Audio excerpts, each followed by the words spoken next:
ഭരണപരമായ അഭിപ്രായ വ്യത്യാസങ്ങൾ പരസ്യമാക്കുന്നത് മുന്നണി മര്യാദകളുടെ ലംഘനമെന്ന കോടിയേരി. ശത്രുക്കൾക്ക് മുതലെടുക്കുന്ന സാഹചര്യം ഘടകകക്ഷികൾ ഉണ്ടാക്കരുത്. കാനത്തെ ഉപയോഗപ്പെടുത്താൻ പ്രതിപക്ഷം ശ്രമിക്കുന്നെന്നും കോടിയേരി കോഴിക്കോട് പറഞ്ഞു.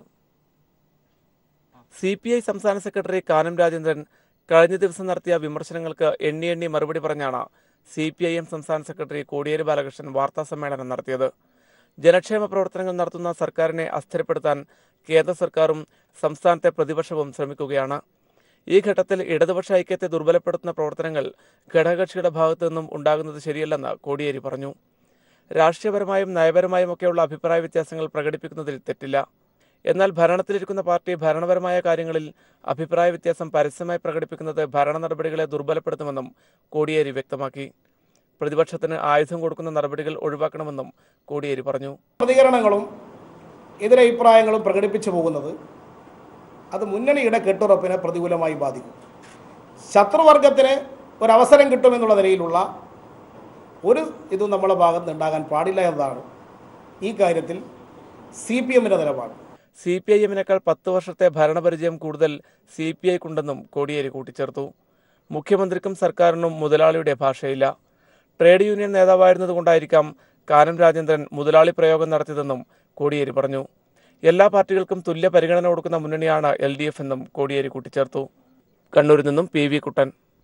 മൂന്നാറിൽ കയ്യേറ്റം ഒഴിപ്പിക്കാനുള്ള സബ് കളക്ടറുടെ നീക്കത്തിനൊപ്പമാണ് CPIM എന്ന് കോടിയേരി. പോലീസിനെ കൂട്ടിപ്പോയാൽ സംഘർഷം ഒഴിവാക്കാമായിരുന്നുവെന്നും കോടിയേരി പറഞ്ഞു. ഇപ്പോൾ അവിടെ കുറെ എക്സ് മിലിറ്ററിക്കാരെ ചേർത്ത് ഒരു സംരക്ഷണ സേന ഉണ്ടാക്കിയതായിട്ടാണ് അറിയുന്നത്. ആ സംരക്ഷണ സേനയും കൊണ്ടാണ് ഈ സബ് കളക്ടർ അവിടെ പോയത്. അവരുമായിട്ടാണ് അവിടെ കൂടിയിരിക്കുന്ന ജനങ്ങൾ സംഘർഷം ഏർപ്പെടുന്ന അവസ്ഥയുണ്ടായത്. അത് നിയമാനുസൃതമായി തന്നെ ഒഴിപ്പിക്കൽ നടപടി സ്വീകരിക്കുകയാണ് അവിടെ വേണ്ടത്. സബ് കളക്ടർ ഇതുപോലുള്ള കാര്യങ്ങളിലേക്ക് പോകുമ്പോൾ പോലീസിനെ മുൻകൂട്ടി അറിയിച്ച് പോലീസ് പാർട്ടിയോട് കൂടി പോയി ഇടപെട്ടാൽ ഇത്തരത്തിലുള്ള ആക്ഷേപങ്ങളെല്ലാം ഒഴിവാക്കാൻ സാധിക്കും. ജിഷ്ണു കേസിലെ പ്രതികൾക്ക് ജാമ്യം അനുവദിച്ച നടപടി ഹൈക്കോടതി പുനഃപരിശോധിക്കണമെന്നും ജിഷ്ണു കേസിൽ സർക്കാരിന് വീഴ്ചയുണ്ടായിട്ടില്ലെന്നും കോടിയേരി ബാലകൃഷ്ണൻ പറഞ്ഞു. കേരളത്തിലൊരു സർക്കാർ ആദ്യമായിട്ടാണ് സ്വാശ്രയ മാനേജ്മെന്റുകൾക്കെതിരെ ശക്തമായ നടപടി സ്വീകരിക്കുന്നത്. പിണറായി വിജയൻ സർക്കാരാണ്. കേരളത്തിൽ ആദ്യമായിട്ടാണ് ഒരു സ്വാശ്രയ മാനേജ്മെന്റിനെതിരെ ഒരു കേസ് രജിസ്റ്റർ ചെയ്യുന്ന അവസ്ഥ ഇവിടെ ഉണ്ടായത്. ഈ കാര്യത്തിൽ ഗവൺമെൻറ് ഭാഗത്ത് നിന്ന് ഒരു വീഴ്ചയും സംഭവിച്ചിട്ടില്ലെന്ന് മാത്രമല്ല, ജിഷ്ണുവിൻ്റെ കുടുംബത്തോടൊപ്പമാണ് ഗവൺമെൻറ് നില ഉറപ്പിച്ചത്.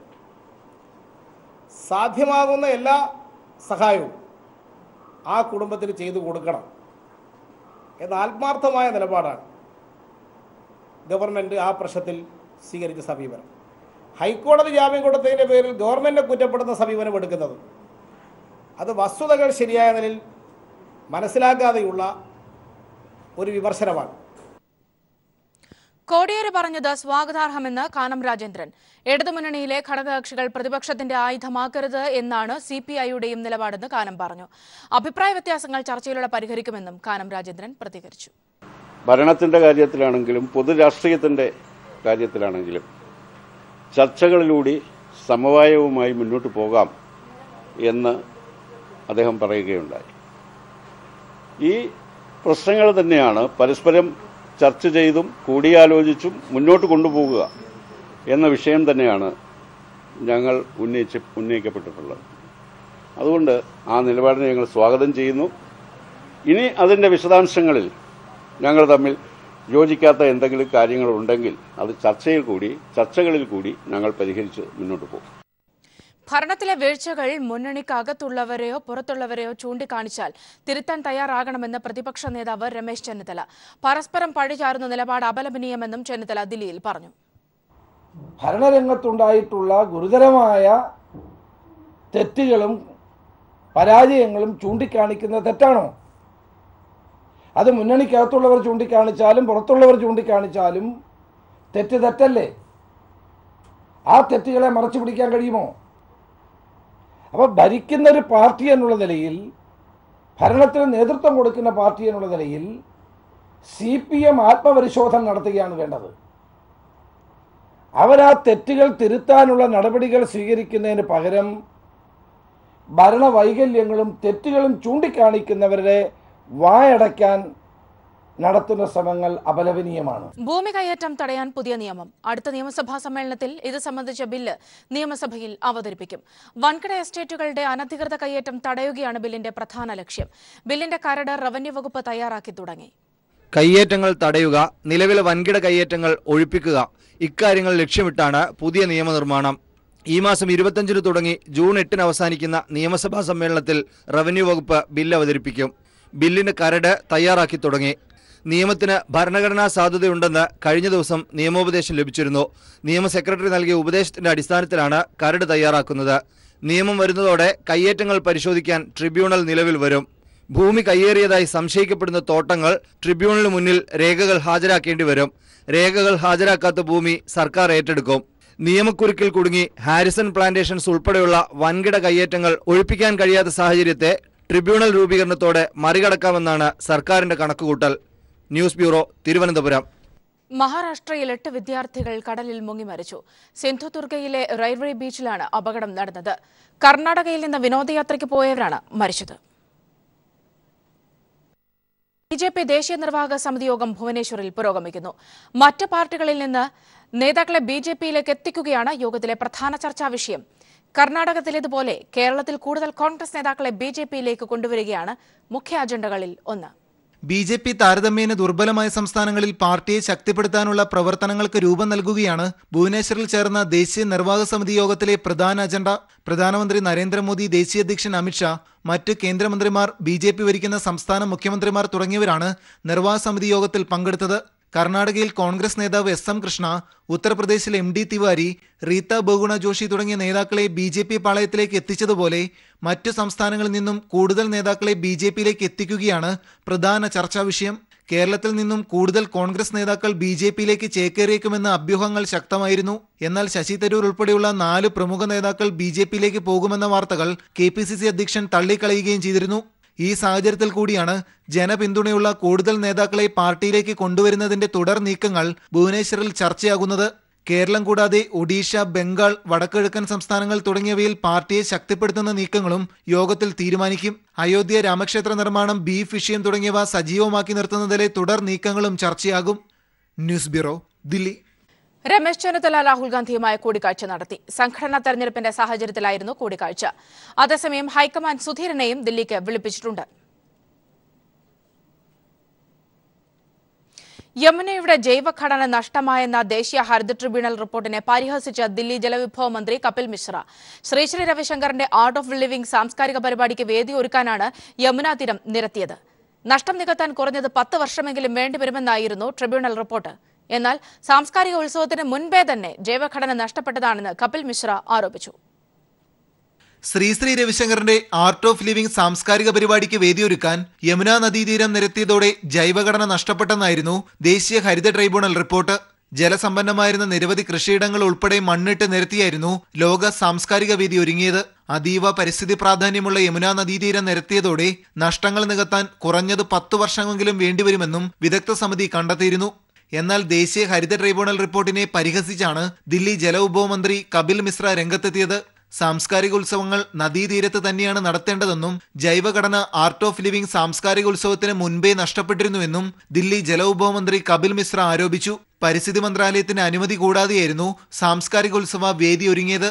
കേന്ദ്രമന്ത്രിമാരും ദില്ലി മുഖ്യമന്ത്രി അരവിന്ദ് കെജ്രിവാൾ ഉൾപ്പെടെയുള്ള പ്രമുഖരും ലോക സാംസ്കാരികോത്സവ പരിപാടിയുടെ ഉദ്ഘാടന ചടങ്ങിനെത്തിയിരുന്നു. 42 കോടി രൂപയുടെ കുറഞ്ഞ നഷ്ടമെങ്കിലും ഉണ്ടാക്കിയിട്ടുണ്ടെന്ന NGT റിപ്പോർട്ട് അശാസ്ത്രീയമെന്നായിരുന്നു ശ്രീശ്രീ രവിശങ്കർ പ്രതികരിച്ചത്. ഇതിന് പിന്നാലെയാണ് അതിവേഗം നദീതട പുനർനിർമ്മാണം നടത്തണമെന്ന NGT റിപ്പോർട്ടിനെതിരെ ദില്ലി ജലവിഭവ മന്ത്രി തന്നെ രംഗത്തെത്തിയത്. News bureau, Delhi. കുൽഭൂഷൺ യാദവിന് നീതി ഉറപ്പാക്കുന്നതിന് വരെ പാകിസ്ഥാനുമായുള്ള ഉഭയകക്ഷി ചർച്ചകൾ നിർത്തിവച്ചതായി ഇന്ത്യ. ഇരു രാജ്യങ്ങളും തമ്മിൽ സമുദ്ര സുരക്ഷയുമായി ബന്ധപ്പെട്ട് തിങ്കളാഴ്ച നടത്താനിരുന്ന ചർച്ച ഇന്ത്യ റദ്ദാക്കി. പാകിസ്ഥാൻ ഉദ്യോഗസ്ഥർക്ക് ആതിഥ്യമരുളാനാവില്ലെന്നും ഇന്ത്യ അറിയിച്ചു. ഇന്ത്യൻ ചാരനെന്നാരോപിച്ച് മുൻ നാവികസേനാ ഉദ്യോഗസ്ഥൻ കുൽഭൂഷൺ ജാദവിന് വധശിക്ഷ വിധിച്ച പാക് സൈനിക കോടതി നടപടിയുടെ പശ്ചാത്തലത്തിൽ ഇന്ത്യ നിലപാട് കടുപ്പിക്കുകയാണ്. കുൽഭൂഷൺ ജാദവിന് നീതി ഉറപ്പാക്കുന്നതുവരെ പാകിസ്ഥാനുമായുള്ള എല്ലാ ഉഭയകക്ഷി ചർച്ചകളും നിർത്തിവെക്കാൻ ഇന്ത്യ തീരുമാനിച്ചു.